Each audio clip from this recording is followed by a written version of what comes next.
Te invitamos a conocer los seminarios de actualización sobre los temas más novedosos para la defensa de los contribuyentes. 13 de abril. Apuntes antes de la presentación de la Declaración Anual de Personas Físicas. Imparte maestro Víctor Hugo Hernández Morales. 20 de abril. Aspectos relevantes de la Declaración Anual de las Personas Físicas. Imparte maestro Mayolo Pinacho Sánchez. 27 de abril. Orientación vocacional de emergencia. Imparte maestro Luis Batista Ruiz. Inscríbete y aprovecha nuestra promoción de abril. Cupo limitado.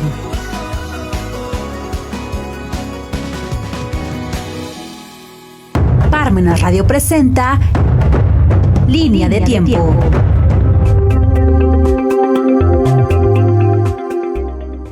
Estamos en su programa Línea del Tiempo. Sintonízanos en parmenasradio.org. Su servidor, el padre José Luis Bautista González. El historiador y filósofo neerlandés Johan Huizinga afirmó en su libro El otoño de la Edad Media que la historia es la interpretación de la importancia que el pasado tiene para nosotros. Cierro comillas. Pasado que tal y como señaló el antropólogo James McPherson, con referencia a la palabra del dramaturgo William Faulkner sobre los odios que trajeron la guerra de secesión en Estados Unidos, sigue provocando en su país la lucha entre blancos y negros. Abro comillas. Nunca pasa del todo, y de hecho ni siquiera es pasado, a menos que exista la disposición de estudiarlo sin manipularlo. En una definición que evoca nuestra realidad contemporánea, en la cual varios de los más altos funcionarios públicos se mantienen obstinados en mantener una narrativa maniquea de la historia, como lo prueba el que durante el mes pasado no se hizo ninguna mención del 155 aniversario de la batalla del 2 de abril, librada en esta hermosa Puebla de Los Ángeles en 1867, y cuyo resultado fue determinante para la caída del Segundo Imperio, convirtiéndolo en uno de los hechos de armas de mayor trascendencia del siglo XIX mexicano, pero que ha sido ignorado por décadas por la historia oficial, debido a que su triunfador fue el general don Porfirio Díaz Mori, dicho sea de paso, el mejor presidente que ha tenido México. O más bien dicho, el mejor tiáxcal que ha tenido México en la llamada democracia. Pero Porfirio Díaz, para la historia oficial, es uno de esos villanos a los que suele aludir constantemente el actual titular del Ejecutivo Federal, por lo cual he decidido evocar estas líneas con motivo de la batalla del 2 de abril y la batalla precisamente del 5 de mayo. Para lo que es necesario comenzar con un breve comentario de la situación del país en el ocaso de la intervención francesa, la cual, aunque en un inicio pareció inclinarse a favor de los leales al emperador Maximiliano, quienes llegaron a obligar al propio Benito Juárez a refugiarse en Paso del Norte. Con el correr del tiempo y el desgaste que las guerrillas republicanas produjeron en las tropas imperiales, así como por la presión que ejerció el gobierno de Washington ante la Corte de París, terminaron por convencer a Napoleón III de iniciar su retirada del país. Circunstancia que, combinada con el creciente apoyo logístico y económico que les brindaron a los republicanos, les dieron la posibilidad de comenzar una ofensiva en múltiples frentes desde mediados de 1866, que les permitió recuperar la mayor parte del territorio nacional, dando como resultado que para inicios de 1867 tan solo algunas zonas del altiplano continuaban bajo control de Maximiliano, incluyendo las ciudades de Querétaro, Puebla, Cuernavaca, México y Veracruz, y a las que se sumaba Oaxaca, hasta que fue capturada por el entonces general don Porfirio Díaz Mori. Héroe de la primera batalla de Puebla, la legendaria jornada del 5 de mayo del año 1862, porque el general más activo en esta batalla fue don Porfirio Díaz, que lo vio luchando en las trincheras de la primera línea del combate. Es singular protagonista del sitio de Puebla de 1863, así como del sitio de Oaxaca de 1865, y de un sinnúmero de combates, escaramuzas y escapes aparentemente imposibles que por su dramatismo parecen salidos de las páginas de Alejandro Dumas, como lo escribió en el año 1908 el periodista James Krillman. Lo habían convertido en uno de los generales más destacados del ejército republicano, cuya estrella militar comenzó a brillar por encima del resto de sus compañeros de armas luego de sus triunfos en las batallas de Miahuatlán y La Carbonera en octubre de 1866, así como la toma de la ciudad de Oaxaca, a la que ya me he referido, y que le otorgó el control completo del sur del país. Empero, tanto él como sus oficiales sabían que debían tomar Puebla debido a que su control resultaba vital para retomar el control de la capital del país. Con eso en su mente, y al tiempo en que el propio Maximiliano y su ejército se encontraron sitiados en Querétaro desde el 6 de marzo de 1867 por las tropas al mando del general Mariano Escobedo, Díaz inició su avance con rumbo a nuestra ciudad, a la cual arribó el 9 de marzo del año de 1867, dando comienzo a un par de días más tarde a un sitio que se alargaría por escaso de 22 días y que fue iniciado mediante un fuerte bombardeo que se extendió por varias jornadas, pero que no quebró la determinación de los imperialistas al mando del general Manuel María Noriega. Tras lo cual se llevó a cabo un bloqueo de las principales vías de comunicación con el propósito de rendir la plaza mediante la escasez de alimentos. Algo que tampoco dio resultado y que, combinado con el avance de las tropas de Leonardo Márquez, quien salió de la Ciudad de México con el objetivo de romper el asedio de la que estaba sometiendo a Puebla, lo inquietaron profundamente, por lo que convocó un consejo con sus generales, tomando la decisión de lanzar un ataque directo en la madrugada del 1 al 2 de abril, con el objeto de capturar la ciudad antes de que llegaran los hombres del general Márquez. Siendo este punto en el cual le cedo al propio Díaz la narración de los sucesos a través de un texto que es prácticamente desconocido para el gran público, pero que es clave para entender su biografía. Me refiero a su libro Memorias de Guerra,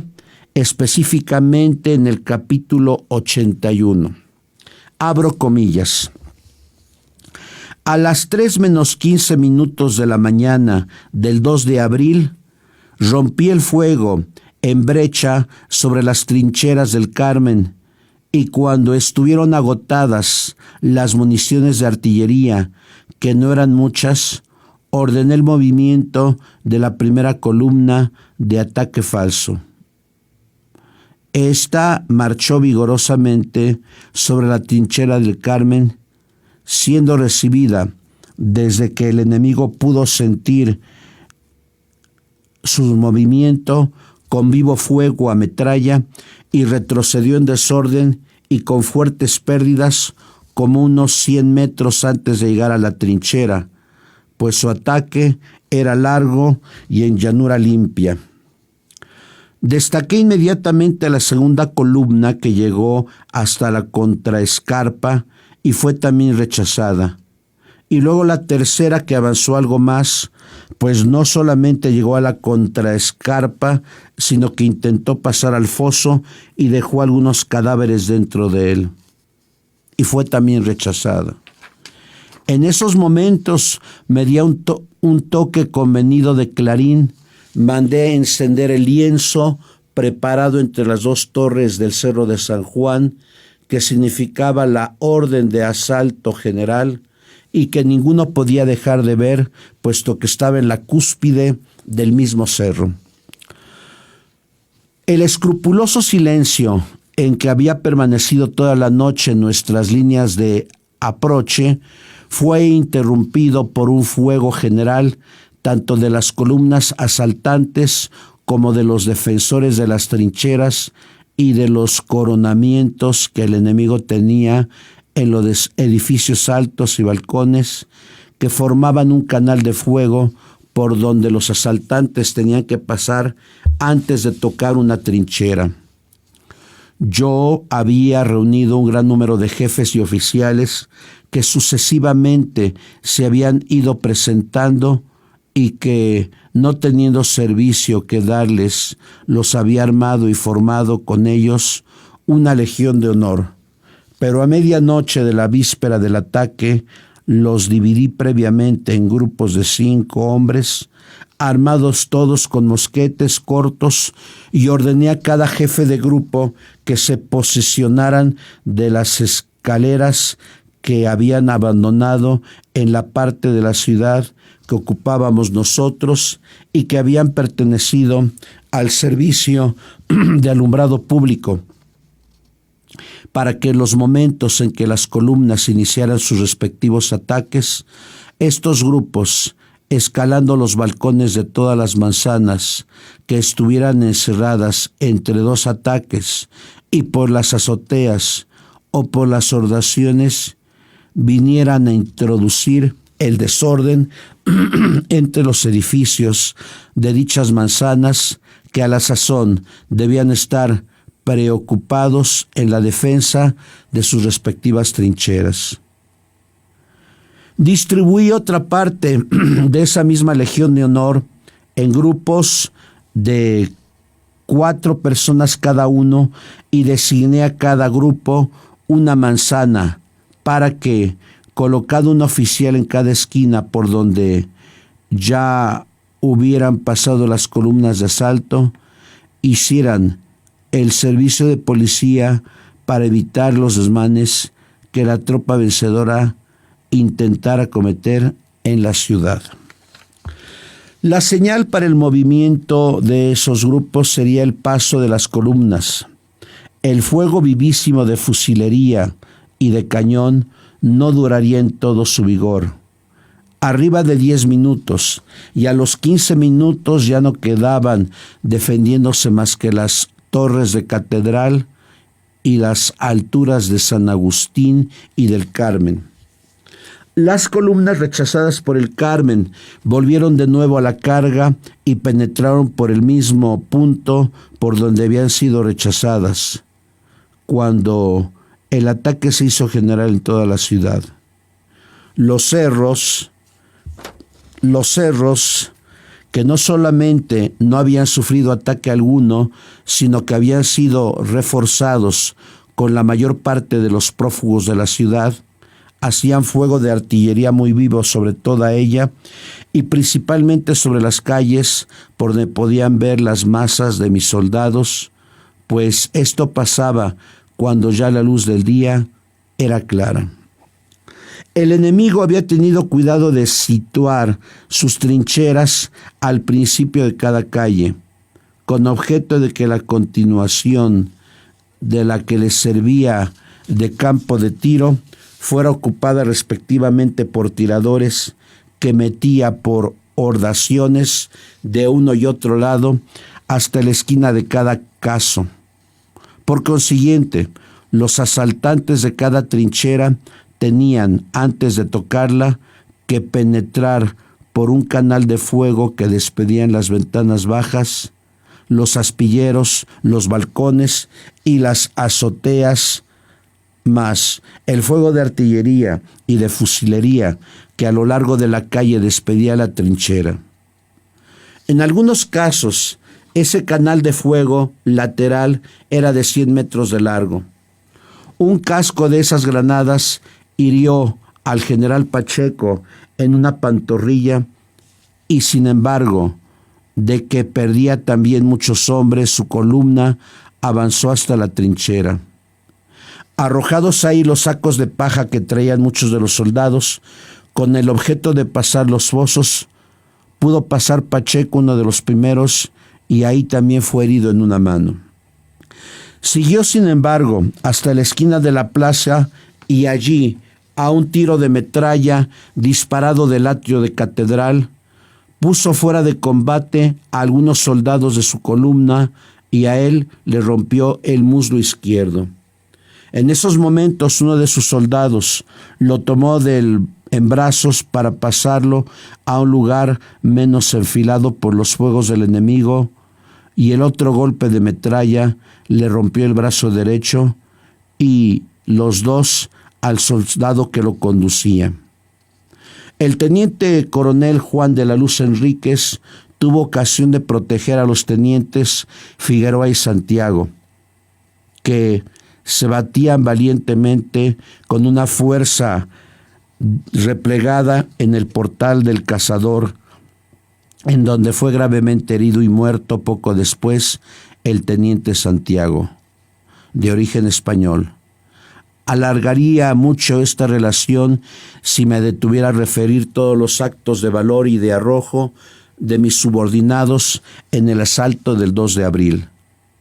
Solamente diré que considero esta acción como una de las más importantes de las que sostuve durante la guerra de la intervención. Se cierran comillas. Para el final de la jornada, todos los puntos estratégicos de la Angelópolis se encontraban en manos de sus hombres, con la excepción de los cerros de Loreto y Guadalupe, que fueron capturados al día siguiente, 3 de abril.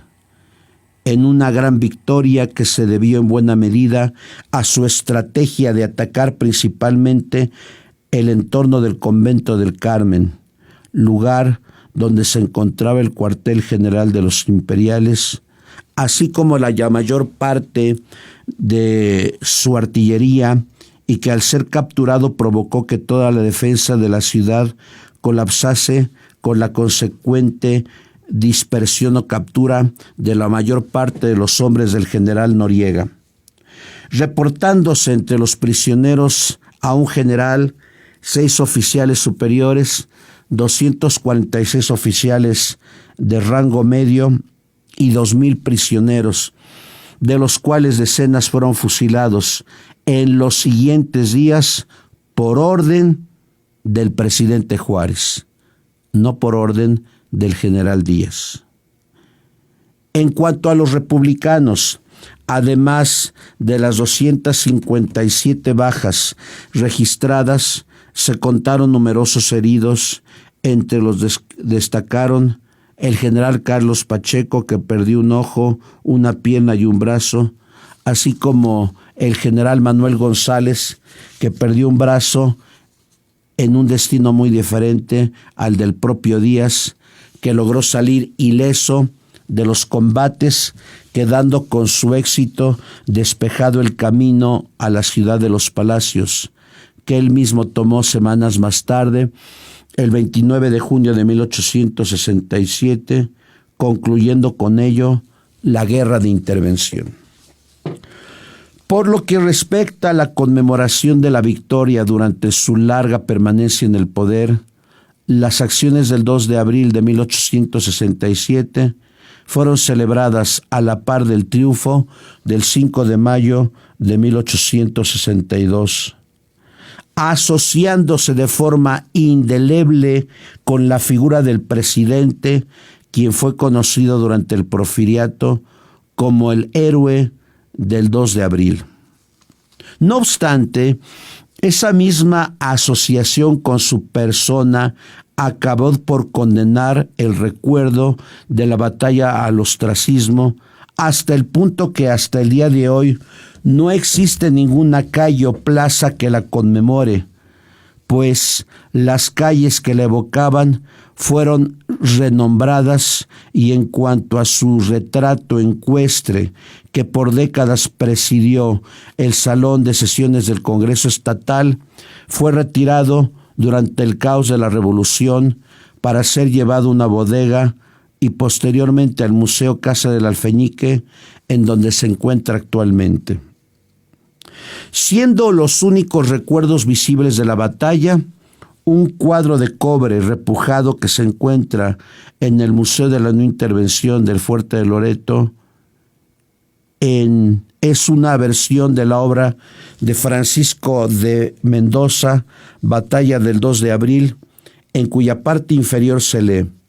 ejemplar obsequiado por el Heraldo al señor general don Porfirio Díaz, héroe de esta jornada, y que fue donada por la señora María Teresa Gaitón de Díaz, esposa de uno de sus nietos, el 2 de julio de 1957. Así como una tumba situada en el Panteón de la Piedad que evoca a los oficiales imperiales fusilados en contra de sus deseos, en cuya lápida se lee: restos mortales de los señores defensores de Puebla, fusilados el 2 y el 3 de abril de 1867. Y finalmente, una placa situada en la esquina de la calle 16 de septiembre y avenida 3 Poniente, como indica lo siguiente: a la memoria del general don Juan Crisóstomo Bonilla, gobernador y benemérito del Estado, quien el 2 de abril de 1867, al frente de su columna, fue el primero en llegar a este punto, ocupando la plaza. Todo ello me lleva a la siguiente pregunta: ¿cuántas calles, plazas y avenidas de nuestra ciudad están dedicadas a personas cuya importancia histórica palidece ante la de Porfirio Díaz? Está la colonia José López Portillo, está la avenida Fidel Velázquez, pero creo que cualquiera de estos personajes palidecen ante la figura del general Díaz. ¿Cuántos políticos están inhumados en nuestros cementerios sin que nadie cuestione su derecho a reposar en el país, aun a pesar de que sus muchas fallas, carencias y en más de un caso delitos y conductas deshonestas? Y siendo así, ¿no es el tiempo de que finalmente le hagamos justicia a la memoria de un hombre como el general don Porfirio Díaz, quien, con sus luces y sus sombras, fue no solamente un patriota y un militar valiente y pundoroso, sino también un verdadero estadista y uno de los presidentes más destacados y más importantes de México? Claro, hace un momento decía Tlaxcala, porque sabemos que el grave problema del siglo XIX y del siglo XX es que se hablaba de democracia, pero en realidad no había democracia, había constantes fraudes, y eso es indudable que no es lo mejor. Pues hagamos caso a la historia que se construye cuando uno investiga, la historia que se construye cuando uno lo hace en la medida que así lo requiramos. Pues muchas gracias. Hemos terminado su programa, La Línea del Tiempo. Gracias.